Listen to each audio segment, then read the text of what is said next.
14장서부터는 이제 삼손의 행적에 대해서 이제 보여주고 있는데, 딥나 여인을 취한 삼손의 결혼과 관련된 일련의 사건들을 소개하고 있습니다. 특별히 블레셋 딥나 여인을 취한 삼손의 결혼과 관련된 일련의 사건을 쭉 기록하면서 삼손의 나실인으로서의 정체성을 깜빡하고 있는, 그래서 잘못된 이런 선택들을 하는 모습을 우리가 볼 수 있습니다. 이런 와중에도 삼손은 딥나의 포도원에서 젊은 사자, 요즘 말하면 가장 혈기왕성한 사자라고 할 수 있죠. 젊은 사자를 맨손으로 찍어 죽이는, 어떻게 보면 찢어 죽이는 놀라운 이적을 행했는데, 그만큼 하나님이 이걸 막으셨다는 거죠. 근데 막은 건데도 불구하고 나아간 걸 보면 아주 영적으로도 어때요? 많이 침체되어 있는 모습으로 우리가 볼 수 있습니다. 여기서 우리는 나실인이었던 삼손이 이방 여인, 그것도 이스라엘을 압제하고 있던 블레셋 여인과 결혼하고자 했던 이 사실에서 당시 이스라엘 사회가 하나님 말씀을 기억하지 않고 육체의 소욕과 안목의 자랑에 따라 행하는 악한 풍조에 얼마나 깊이 빠져 있었는가 하는 것을 짐작할 수 있습니다. 당시 이스라엘 사회는 종교적이고 또는 도덕적으로 희망이 전혀 없던 암흑입니다. 암흑 상태입니다. 그러한 중에도 이스라엘을 구원하시려는 하나님의 계획은 진행되고 있었고, 자기 백성을 향한 하나님의 사랑과 은혜가 놀랍다 아니할 수 없습니다. 오늘 특별히 본문에 보면 삼손은 4절에 블레셋 여인과의 결혼이 하나님께로부터 나온 것처럼 묘사하고 있는데, 이것은 삼손이 블레셋 여인과의 결혼이 정당하거나 하나님의 뜻에서 비롯됐다라는 의미가 아닙니다. 다만 삼손의 이 잘못된 행동 뒤에도 이스라엘 구원하기 위한 하나님이 섭리하시는 바가 있었다고 하는 것을 보여주는 대목입니다. 여기서 우리는 인간의 허물과 약점이 많은데, 그럼에도 불구하고 인간의 허물, 그리고 이것을 선용하시는 하나님의 섭리를 우리가 이 속에서 볼 수 있습니다. 한 3가지 정도 잠깐 생각하면서 기도 제목을 삼으려고 합니다. 신앙은 전진입니다. 군대용어로 말하면 돌격하는 겁니다. 위에서 부름을 상을 향해서 쫓아가는 겁니다. 그런데 오늘 본문의 삼손은 하나님을 향한 오르막길이 아니라 세상을 향한 내리막길로 내려가고 있습니다. 그래서 1절을 보시면 삼손이 딥나에 내려가서 했는데, 5절도 보시면 삼손이 그의 부모와 함께 딥나에 내려가, 7절도 보시면은 그가 내려가서, 또 8절에 보면 얼마 후에 삼손이 여자를 맞아 다시 가다가 돌이켜 그 사자의 죽음을 본 적 사자의 몸 있는지라. 8절도 계속해서 어떻게 해요? 다시 가다가 돌이켜. 그러니까 계속 무슨 얘기냐면 어딘가를 향해 자꾸 내려가고 있습니다. 더욱이 이것은 정욕이 있는 것이고, 1절 7절의 기록을 보시면은 거기는 여자가 삼손의 눈에 들었더라 이렇게 표현하고 있거든요. 그러니까 이생의 연락이 있는 곳입니다. 그래서 10절에 보면 삼손의 아버지가 여자에게로 내려가매 삼손이 거기서 잔치를 베풀었으니 청년들은 이렇게 행하는 풍속이 있음이더라. 더욱이 이 사람을 위협할 수 있는 영적인 위험이 도사리고 있는 것이 바로 이곳이었습니다. 그래서 5절 보면 딥나에 내려가 딥나의 포도원에 이른즉 젊은 사자가 그를 보고 소리 지르는지라 이렇게 얘기합니다. 하나님의 사람으로서 행치 않아야 될 길을 지금 가고 있는 겁니다. 이것을 통해 오늘 본문은 내려가고 있다는 표현을 쓰고 있습니다. 계속해서 지리적 위치에 근거한 표현이기도 하지만, 한편으로는 삼손의 내면적인 신앙 상태를 상징적으로 나타내 보여주고 있는 표현이라고도 우리가 이해할 수 있습니다. 신앙생활은 자꾸 뒤로 내려가는 게 아니고 처지는 게 아닙니다. 전진입니다. 이사야 2장 2절 3절 말씀에 보면 여호와의 전에 산이 모든 산의 꼭대기에 굳게 설 것이라고 말씀합니다. 이것은 하나님의 백성이 하나님을 향한 신앙의 여정을 전개함에 있어서 행해야 될 방향은 오르막길이라는 겁니다. 내리막길이 아니라.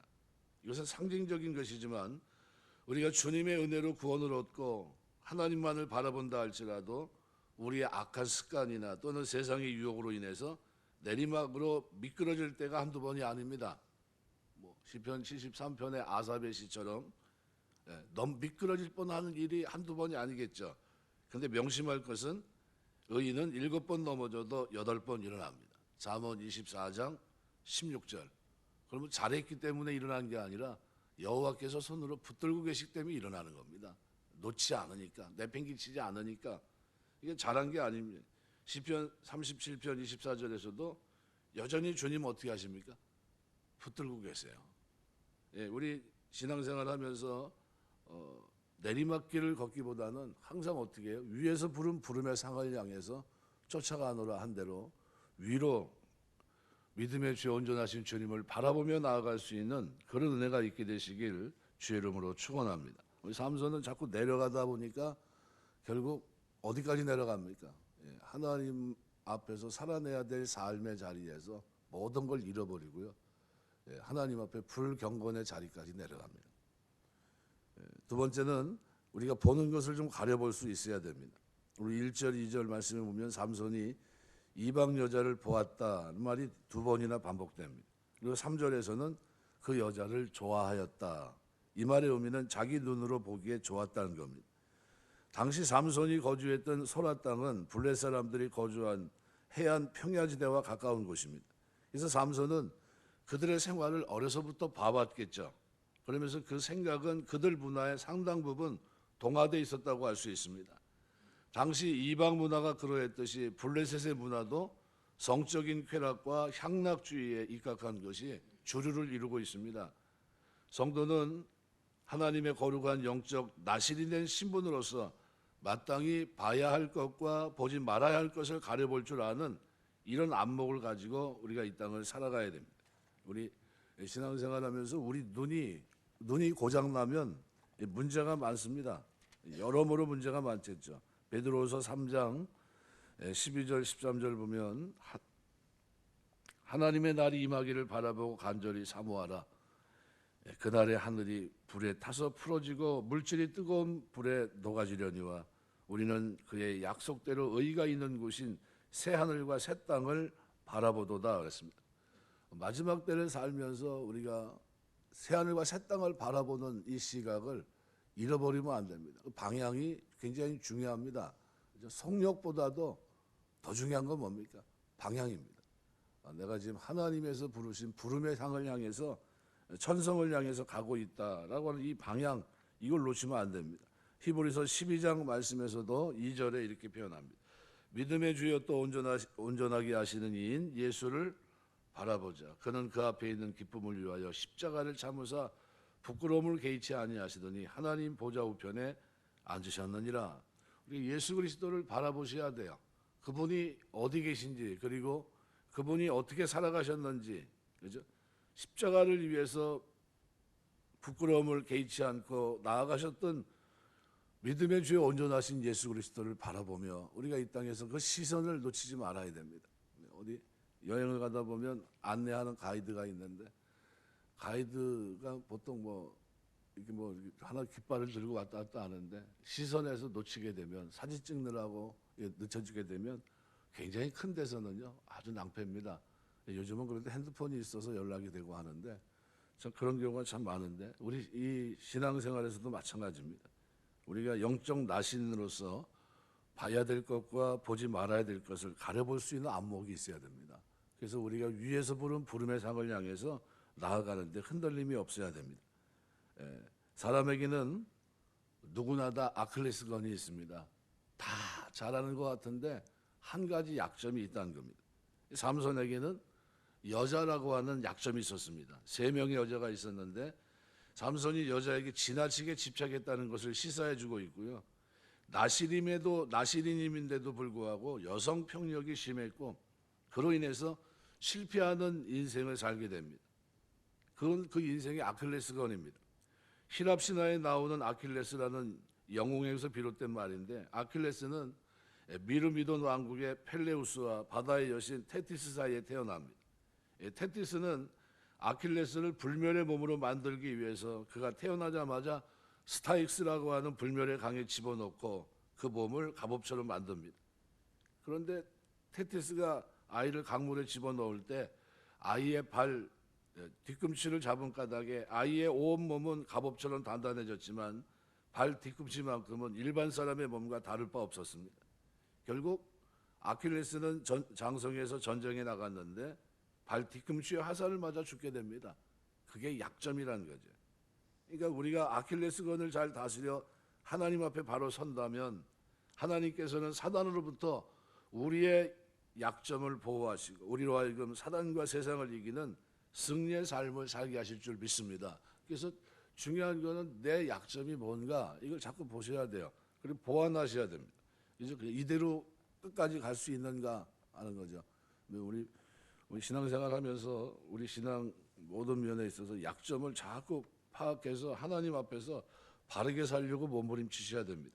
히브리서 11장 34절 35절에 보시면 33절 34절에 보시면 그들은 믿음으로 나다를 이기기도 하며 의를 행하기도 하며 약속을 받기도 하며 사자들의 입을 막기도 하며 불의 세력을 멸하기도 하며 칼날을 피하기도 하며 연약한 가운데서 강하게 되기도 하며 전쟁에 용감하게 되어 이방 사람들의 진을 물리치기도 하며 이렇게 표현합니다. 승리의 삶을 살 수 있었던 비결은 어디 있습니까? 믿음이라는 거예요. 믿음으로 그들이 그렇게 살아갔다는 겁니다. 우리 살아가면서 이런 모습이 우리에게 필요합니다. 고린도후서 12장에 9절 10절에 보면 나에게 이르시기를 내 은혜가 내게 족하도다. 이는 내 능력이 약한 데서 온전해짐이라 하신지라. 그러므로 도리어 크게 기뻐함으로 나의 여러 약한 것들에 대해 자랑하리니 이는 그리스도의 능력이 내게 머물게 하려 함이라. 그러므로 내가 그리스도를 위해서 약한 것들과 능력과 궁핍과 박해와 공고를 기뻐하노니 이는 내가 약한 그때 강함이라. 이 무슨 얘기냐면요.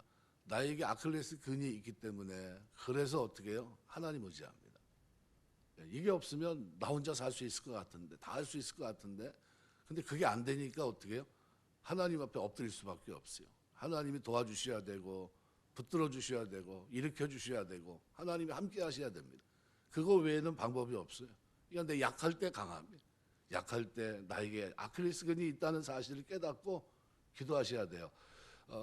사복음서에 보면 베드로가 나오는데 우리 우스갯소리로 그럽니다. 아마 베드로는 평생 닭고기를 먹지 않았을 거다. 닭 우는 소리에 이제 회개하잖아요. 예. 닭 우는 소리에 회개하고 난 후에 어떤 사람이 됩니까? 예. 돌이킨 후에는 형제를 굳게 하라 한 그대로 이제는 많은 사람들에게 신앙의 본이 되는 삶을 살아갑니다. 베드로가 예수님께서 마지막 겟세마네 동산에서 기도하시고 할 때 그때 잠잤던 사람이거든요. 근데 나중에는 닭소리에 깨서 자신이 어떻게 그릇된 길을 걸었는지를 깨닫고 난 후에는 일평생 사는 동안에 기도의 사람으로 바뀝니다. 그래서 사도행전을 보시면은 그가 어떤 사람으로 살았는지를 보여줘요.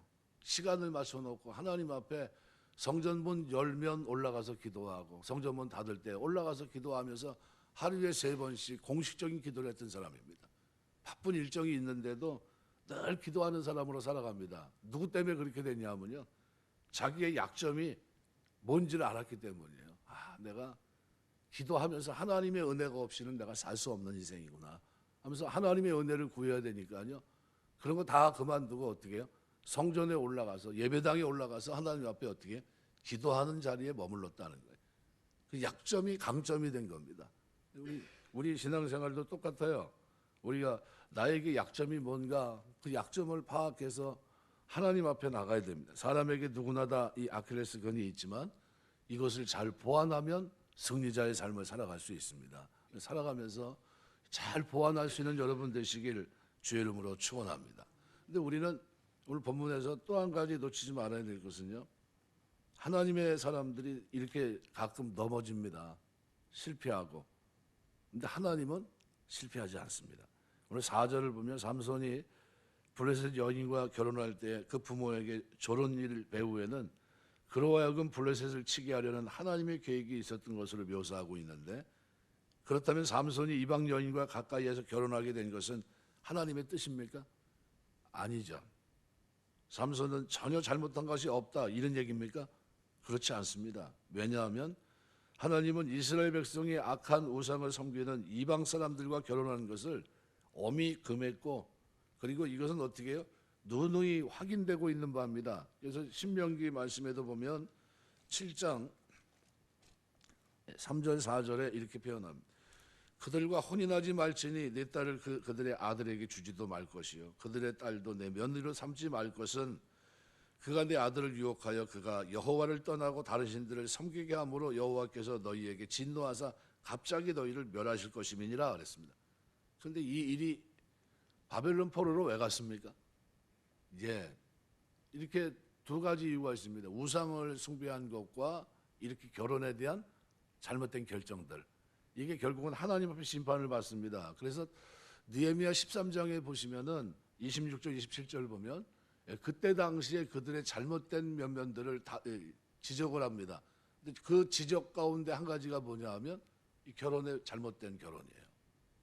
이 잘못된 결혼을 지적합니다. 결국 삼손의 계획은 하나님이 기뻐할 만한 것이 되지 못한 일입니다.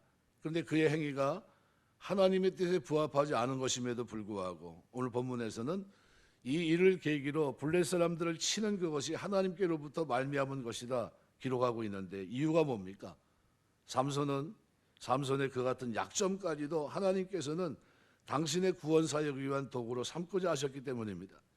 이러한 사실은 우리에게 하나님이 무언가 큰 일을 위해 택해서 세우신 사람이 때로 그릇 행한다 할지라도 삶의 실패와 좌절을 경험하게 된다 할지라도 하나님은 실패하지 않으십니다.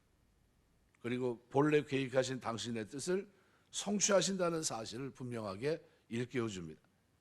요셉의 형들이 그를 미워해서 죽이려고 했고요. 구덩이에 던집니다. 마침내는 노예 이방인의 손에 팔아버립니다. 이러한 행위는 매우 악랄하고 폐륜적인 일이었음이 틀림없습니다.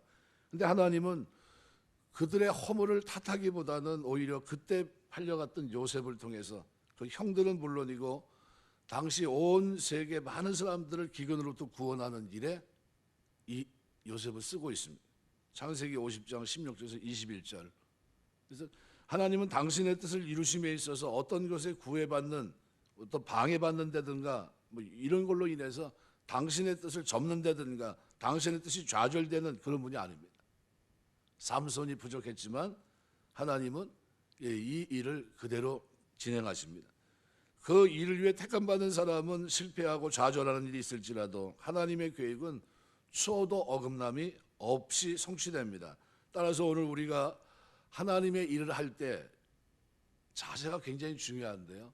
겸손하고 또 겸허한 자세로 임하셔야 됩니다. 왜냐하면 내가 아니라도 다른 사람을 들어 사용할 수 있고 하나님의 은혜로 이것을 나에게 맡기셨다는 생각을 가지고 하나님의 일을 힘써야 됩니다. 왜냐하면 하나님은 나를 통하지 않고서라도 얼마든지 다른 사람을 통해서도 일을 할 수 있기 때문입니다.